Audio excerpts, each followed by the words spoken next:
vamos a platicar sobre el tipo de cambio en 2025. Estamos ya en diciembre, esta época para cerrar el año, el 10º mes del calendario romano, pues de ahí viene el nombre de diciembre, y vamos a platicar sobre los temas más interesantes a lo largo del año. Sin lugar a dudas, el tipo de cambio es uno de ellos. ¿Qué esperábamos hace un año? Pues esperábamos una mayor volatilidad, no lo esperábamos en 18 pesos como termina el día de hoy, 11 de diciembre al mayoreo. Estábamos en los 20, 21, incluso hasta en los 22 pesos, de acuerdo a lo que habíamos visto.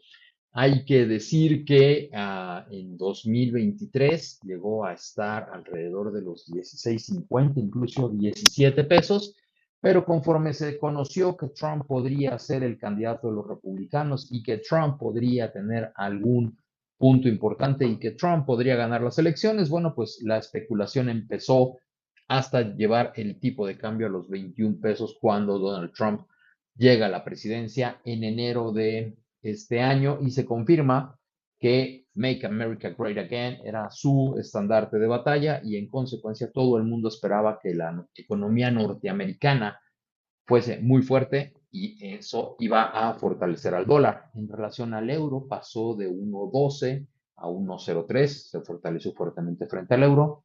En el caso de México pasó, como ya les platicaba, de los 17 hasta los 21 pesos.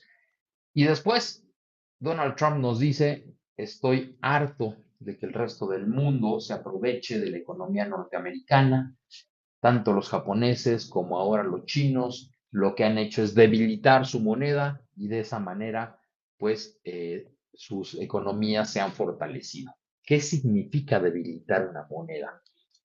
Bueno, pues que si vamos a poner un suéter norteamericano vale $100, y yo lo vendo en Europa en $1 por €1, pues costará el mismo 100 euros. Pero si el dólar se va a 1.15, como en este momento, bueno, pues para que un europeo pueda comprar el suéter norteamericano, pues costará tal vez 85 euros, porque equivaldrá a los mismos $100. Entonces, debilitar la moneda, depreciarla, ayuda al exportador norteamericano y afecta al resto de los productores a nivel mundial. ¿Qué fue lo que hizo Japón? Bueno, pues como ustedes saben, Japón debilitó su moneda de los 10, 15, 20 yenes a los 30, a los 50 y llegó hasta 150 yenes. ¿Qué ha hecho China con el yuan? El yuan sí lo mueve el Banco Central de China a placer, hace lo que se le antoja y como se le antoja y lo ha mantenido alrededor de los 7 yuanes por dólar en lugar de 5 yuanes que debería de estar. Lo deprecia con el mismo objetivo, que para el resto del mundo los productos chinos y los productos japoneses, en el caso de Japón, sean más baratos. ¿Cuál es el problema que nos causó Estados Unidos con esta política del señor Trump de depreciar su moneda? Pues redujo la confianza en la deuda norteamericana, porque después de Bretton Woods, después de la Segunda Guerra Mundial, después de todo, los papeles de deuda norteamericanos son los más preciados como el mayor refugio para bancos centrales y para los grandes fondos. ¿Por qué? Pues porque nunca han dejado de pagar, porque se supone que el dólar debería ser una moneda fuerte, una moneda estable, y en el momento en el que se empieza a depreciar 10, 12, 15%, todo aquello en lo que yo invertí en esos papeles de deuda norteamericano empieza a perder 10, 12, 15% de valor en lo que va del año. Y si la tasa de interés que me dio fue del 4% para los bonos de 10 años, pues menos la depreciación de 10%, pues yo ya perdí 6%. ¿Qué provocó esto? Pues provocó varios factores. Primero, que los bancos centrales y los grandes fondos mundiales empezaran a vender sus posiciones en dólares y se fueran a otros refugios. Provocó que el oro pasara de $2.500 a $4.200 en estos momentos. Provocó que el Bitcoin pasara de $90.000 a $120.000 y provocó pues una burbuja en los mercados financieros y bursátiles de todo el mundo. La gente empezó a ver a la inteligencia artificial y a las empresas que podían ser los líderes como las opciones y bueno, pues empezó una gran demanda de estas acciones porque el dólar empezó a depreciarse de manera importante. Ahora bien, ¿dónde está el peso frente al dólar? Hay mucha gente que todavía me sigue diciendo, oye Carlos, viene una devaluación. No, a partir de que México en 1994, después del error de diciembre 21, decide dejar libre su moneda, ya México ya no tiene una devaluación, lo que tenemos son depreciación. ¿Cuál es la diferencia? Que el gobierno no interviene ahí. El objetivo de Banco de México es que si no existe un ataque especulativo que mueva de manera importante el tipo de cambio, el Banco de México no va a entrar a defender, a apoyar, a nada, a impulsar el peso mexicano. Lo va a dejar flotar, lo va a dejar ser libre. ¿El Banco de México puede influir en el comportamiento del tipo de cambio? Sí, a través de la tasa de interés, y eso es lo que hace. Evidentemente, una tasa de interés alta atrae capitales, pues porque hay gente que dirá, oye, pues yo ahorita, por ejemplo, en Japón, la tasa de interés ha subido del 0 al 1% más o menos, 1,50. En Europa anda en el 2%, en Estados Unidos la acaban de bajar a 3,50 y México me da 7%. Pues entonces una parte de los capitales extranjeros llegarán a México, porque la tasa está, bueno, en este momento está en 7,25, la próxima semana estará en 7%, hace 12 meses estaba en 11%, entonces habrá una parte de capitales extranjeros que dirán, pues mira, nos vamos a México. Y si no tengo capitales, pues los pido prestados. Eso es lo que se conoce como carry trade. ¿Dónde están los recursos más baratos? En Japón estaban. Durante 20 años Japón pagó tasas de 0 y 0,25 y hasta 0,50.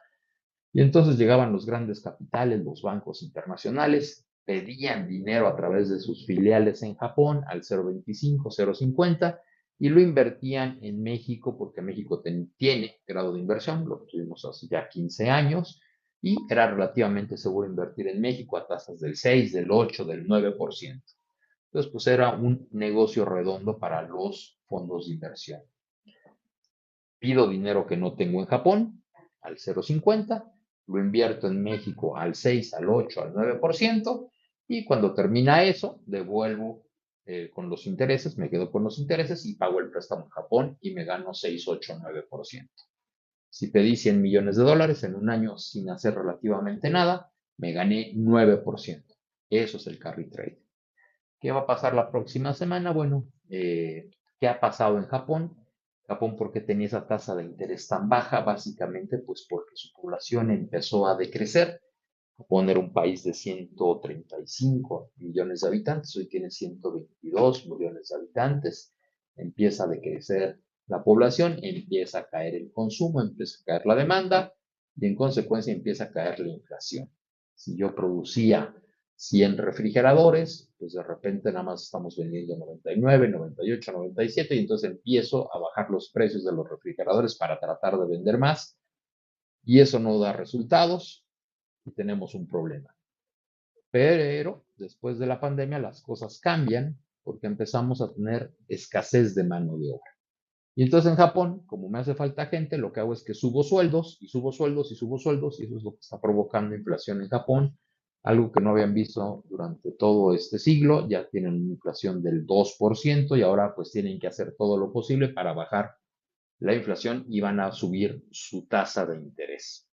Eso lo harán el próximo viernes 19 de diciembre. México bajará su tasa a 7%. Vamos a ver qué tan atractivos seguimos siendo. Parece ser, por lo que estamos viendo en el tipo de cambio que sigue bajando, que México sigue siendo muy atractivo al 7%. Entonces seguirán llegando capitales a México en los próximos meses, sin lugar a dudas. Un punto que es importante es qué tanto puede bajar el tipo de cambio. Bueno, cuando los gobiernos ya no controlan la paridad, cuando ya no determinan ellos en cuánto va a estar el tipo de cambio, cuando está libre, en el caso de México, las paridades se van controlando solas y es la diferencia de inflación entre México y Estados Unidos.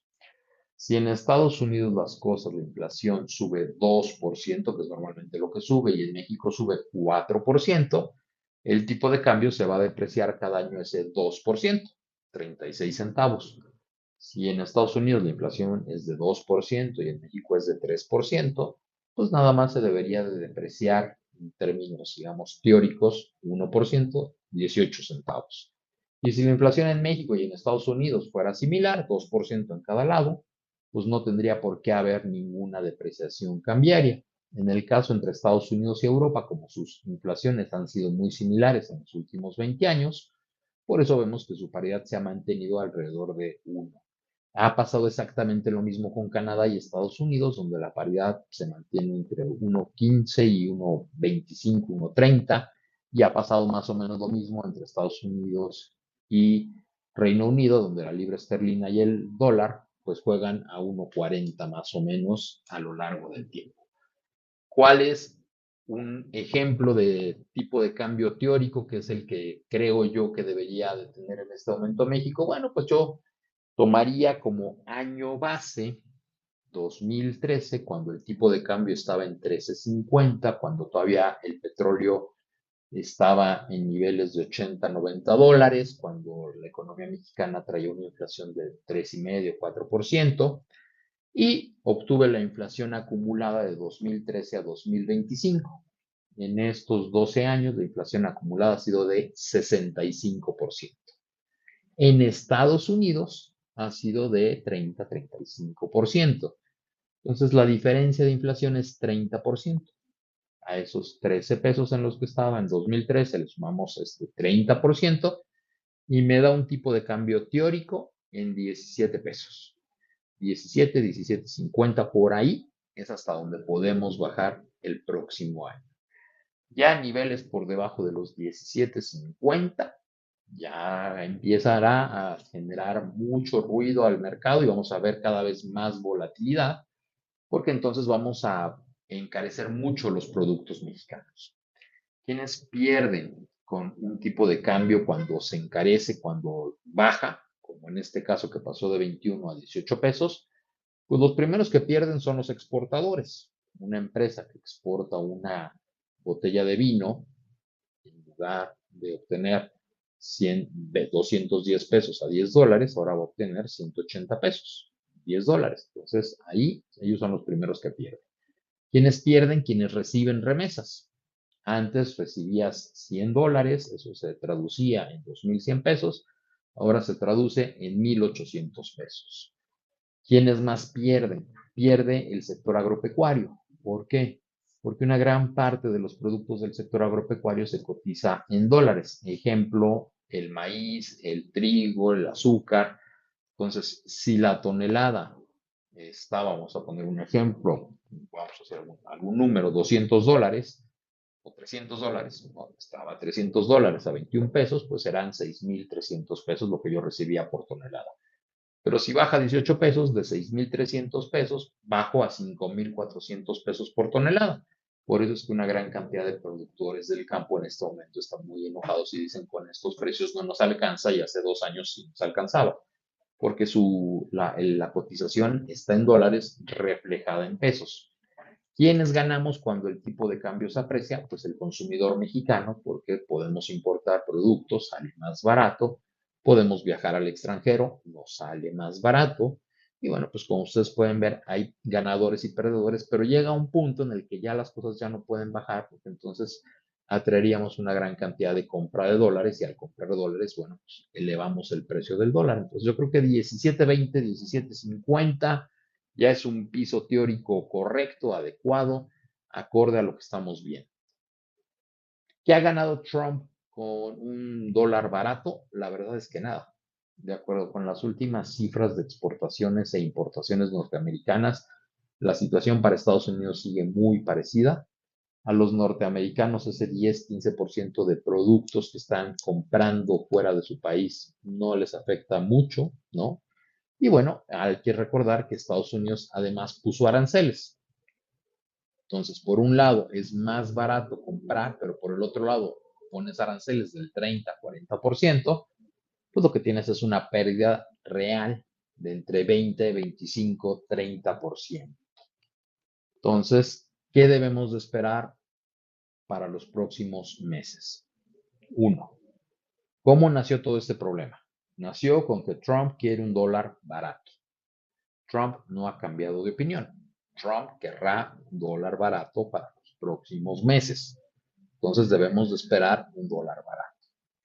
El euro pasó de 1.03 a 1.16, pues probablemente se vaya a 1.20 y cuando eso vaya pasando, el tipo de cambio mexicano pasará de los 18 probablemente a los 17.50, 17.20, ya creo que ya ahí empezamos a tener volatilidad muy fuerte, porque habrá muchos fondos de inversión que estarán haciendo la misma cuenta que yo les acabo de usar, utilizando 2013 como año base, sumando la inflación mexicana, restando la norteamericana y dirán, pues el tipo de cambio, digamos, estable promedio debería ser 17.50, ¿no? Entonces, a partir de ahí empezaremos a tener ya serios problemas. ¿Qué riesgos hay muy importantes para el tipo de cambio? Bueno, pues evidentemente está la revisión del TEMEC. Yo veo a un Trump que dice no quiero un acuerdo trilateral, pero sí quiero un acuerdo bilateral. Será mi peor escenario, dice Trump. Bueno, pues un acuerdo bilateral pues nos pone contra la pared, ¿no? Porque la ventaja de ser dos contra uno, pues es que México pues, se hace socio de Canadá, aunque no tengamos una gran relación comercial, pero a la hora de negociar, pues ponemos nuestros puntos sobre la mesa junto con Canadá y de alguna manera presionamos en algo a Estados Unidos.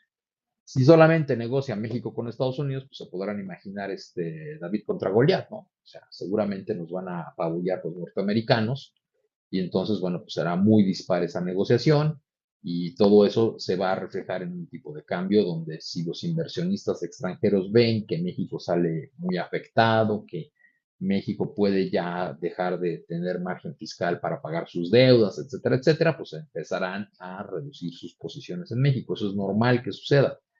Ahora, vienen elecciones en Estados Unidos en noviembre, también hay que decirlo. Es probable que el tipo de cambio más fuerte en México lo veamos durante 15 días, 20 días antes de las elecciones en Estados Unidos, porque normalmente los fondos globales venden sus posiciones de los países que entran en elecciones y después de las elecciones los vuelven a comprar. La razón es, no sabemos qué puede pasar en unas elecciones, hay que estar lo más tranquilos posibles, hay que salirnos de los lugares donde hay riesgos y ya después regresamos, ¿no? Una parte se vende, otra parte se queda y ya después regresan. Entonces, ¿cuándo podríamos ver tipos de cambio muy fuerte, el peso muy fuerte? Pues probablemente entre octubre 15, noviembre 15, las elecciones en Estados Unidos serán el primer martes de noviembre es cuando se llevan a cabo. Entonces, entre octubre 15 y noviembre 15, teóricamente, si no pasa nada extraño, es cuando podríamos ver un tipo de cambio muy, muy fuerte para el próximo año. ¿Qué otra cosa tenemos que tener muy en consideración? El crecimiento de México, la inflación de México y cómo va subiendo la deuda, que sigue subiendo, subiendo, subiendo. ¿Le conviene a México un tipo de cambio fuerte en su deuda? Sí. ¿Por qué?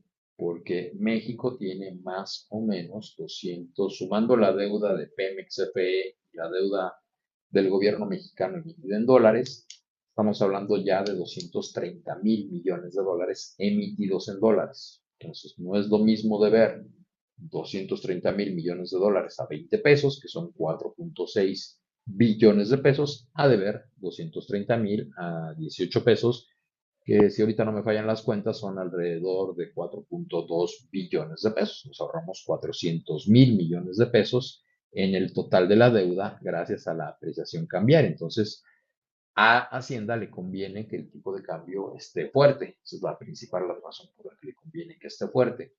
A Banco de México, una parte sí, una parte no. ¿En qué parte sí le conviene? Tradicionalmente un tipo de cambio más fuerte, a 18 pesos, hace que todo lo que importemos, todo lo que se cotiza en dólares, como les platicaba el sector agropecuario, pero también el sector salud, el sector belleza, el sector automotriz, cómputo, todo eso se está cotizando en dólares, entonces un tipo de cambio más fuerte lo que permite es menor inflación.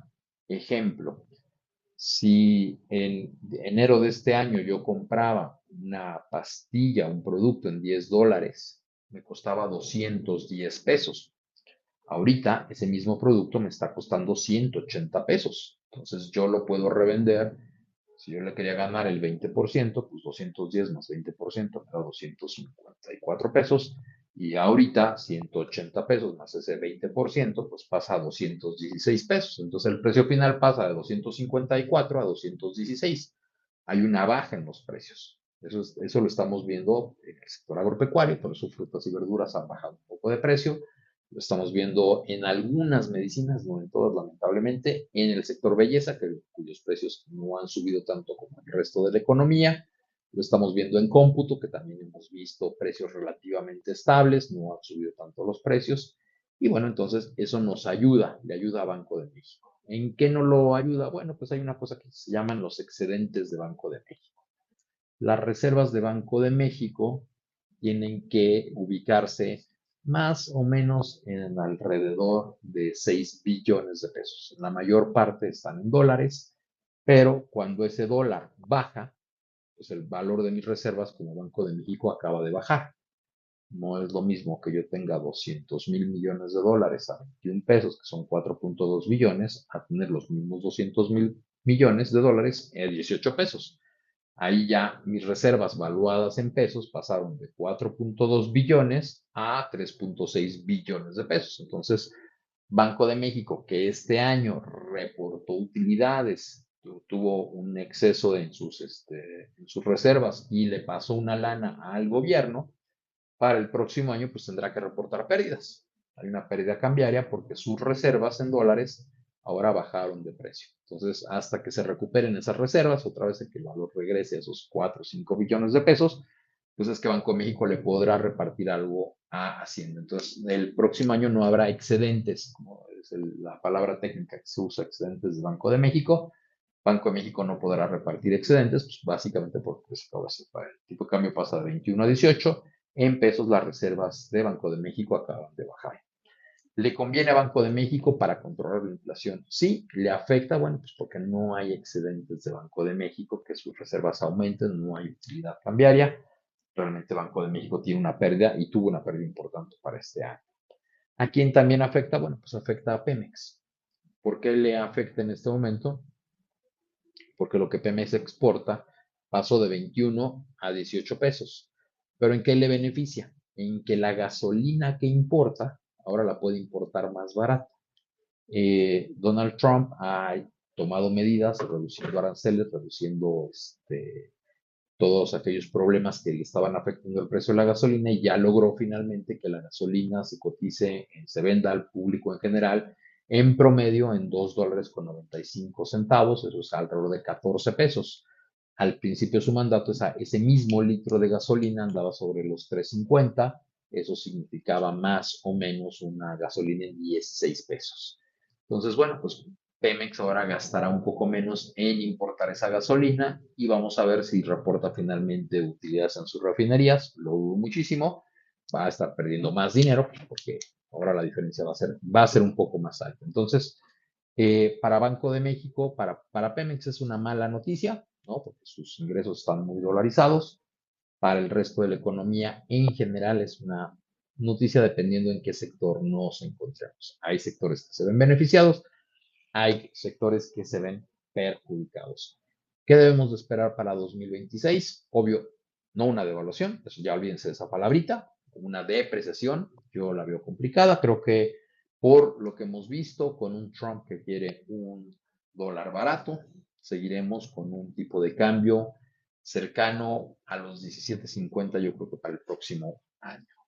Soy Carlos López Jones, director de Tendencias Económicas y Financieras. Escribo el podcast, el Substack de Carlos López Jones y gracias a la doctora Erika Dan, este space se va a convertir en un podcast que publicaremos en Spotify y Apple Podcasts.